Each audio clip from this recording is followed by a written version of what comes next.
600 से ज़्यादा लोगों को गिरफ़्तार किया गया है। और ये वो लोग हैं जो कि कुवैत के अंदर इलीगल तरीके से रहते थे, यानी कि इकामा कहीं का किसी के पास में था ही नहीं।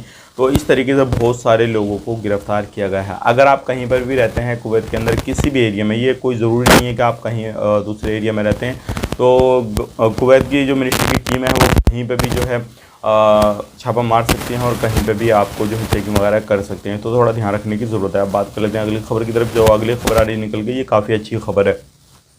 जो भी डोमेस्टिक लेबर कभी भी कहीं पे भी सफ़र करना चाहती है, तो बताया जा रहा है कि उससे एक बार पूछताछ होनी चाहिए। किस चीज़ के बारे में पूछताछ होनी चाहिए? जब बंदा सफ़र करने वाला हो तो सबसे पहले उससे चीज़ पूछी जाए कि भाई आपको सैलरी प्रॉपर मिली, नहीं मिली, आपकी रह तो नहीं गई, और आप क्या वापस यहाँ पे आना चाहते हैं, नहीं आना चाहते हैं, और आपका किसी भी तरीके से आपका कफिल जो है परेशान कर रहा है, नहीं कर रहा है। मतलब ये हुआ जो डोमेस्टिक लेबर है उसका फीडबैक ज़रूरी है, इसलिए ताकि वो वापस आना चाहता है, नहीं आना चाहता है, और इससे लेबर मार्केट काफ़ी ज़्यादा अच्छी हो जाएगी। अगर उसके दिल में जो भी रहेगा, अपने वीज़ा को ट्रांसफ़र करना चाहता है, कफिल को चेंज करना चाहता है, या कुछ भी करना चाहता है, वो आने वाले वक्त में अगर वो सफ़र जाना चाहता है, रिटर्न आएगा नहीं आएगा, तो वहाँ पे वो सारी चीज़ें क्लियर बता दे, और उससे जो है उस कफिल का भी मालूम पड़ जाए और बंदे की थिंकिंग मालूम पड़ जाए, वो चाहता क्या है असल में। तो ये अगर ऐसा हो गया तो काफ़ी अच्छा हो जाएगा, लोगों की जो परेशानियाँ हैं उनका हल हो जाएगा। और जिन लोगों की सैलरी रह जाती है 2-3 महीने की बाकी, तो अगर वो सफ़र करने से पहले ये सारी चीज़ें होने लगी तो उनकी सैलरी भी जो है फिर बिल्कुल क्लियर करके उनको भेजा जाया करेगा।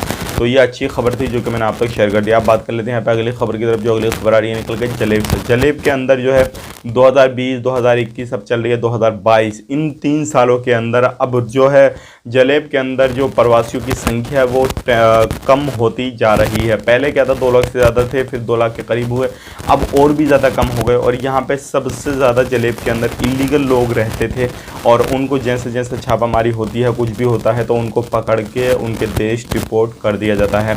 तो ये सारी चीज़ें हो रही हैं, और आने वाले वक्त में जितने भी लोग इलीगल तरीके से रहते हैं या कहीं से भी भागे हुए हैं, कुछ भी करते हैं, तो आने वाले वक्त में उनके लिए थोड़ी परेशानी खड़ी हो सकती है, क्योंकि इस टाइम पे काफ़ी ज़्यादा ध्यान दिया जा रहा है, सारी चीज़ों में काफ़ी ज़्यादा फोकस दिया जा रहा है।